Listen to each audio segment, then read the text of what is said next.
Hey Carolyn, you asked me about how to make homemade vanilla extract, and I told you I would let you know. Here's how you do it. Super, super easy. Now, one thing you do want to do is take the time to find a good source of vanilla beans. These are Madagascar vanilla beans, and if you take a close look, you can see that they're still real moist. They're pretty even and uniform.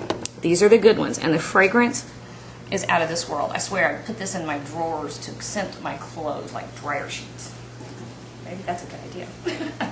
Anyway, you take the vanilla bean, and this is how easy this is. And all you want to do is split it open, because we're going to infuse this. Now, here's what happens when you split it open. You see all that stuff? Those are seeds. They're absolutely gorgeous. Now, if you're going to use the vanilla seeds in a recipe, say you're making a custard or you're doing ice cream or creme anglaise, then here's what your next step would be. I'm only going to do it to a part of this because we don't need them for this. Take your knife blade and start squishing them out. You see those? Tiny little bit. Oh, there they are. They're all over my hand. There you go. Caviar. That is the caviar of the dessert world. Absolutely fabulous. But in this case, we don't need to do that. I have discovered that I like to use for a 12-ounce bottle. For a 12-ounce bottle, I like to use about 3 beans. Okay? My little bottle. You can use leftovers. I actually found this place online where you can get dirt cheap bottles. And I use it for all of my homemade extracts and my infused oils and my vinegars and all this stuff that I've got cluttering up everywhere behind me. So, drop them in a bottle. Vodka. Now, you don't want to use the good stuff. You can, but there's no reason to. Any of the flavors that are fabulous in a top shelf vodka, it's really, okay, how much more can happen to me today?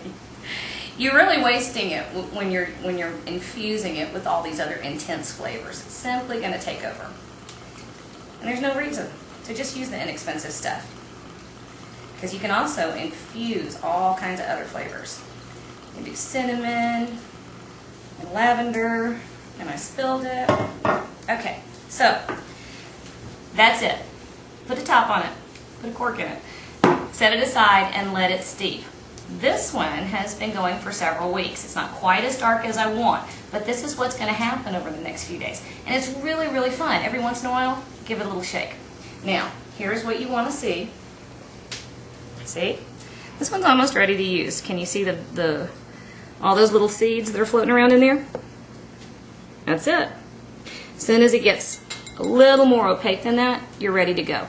It literally is a fraction of the cost of buying the good stuff in the stores. Because when you're baking, you always want to use real vanilla extract. It can get pretty spendy, especially if you bake a lot. So if you take a few minutes and make your own, you're ahead of the game there. Besides, the flavor is like nothing else on the planet. Okay? I hope that helps, and I hope you enjoy it.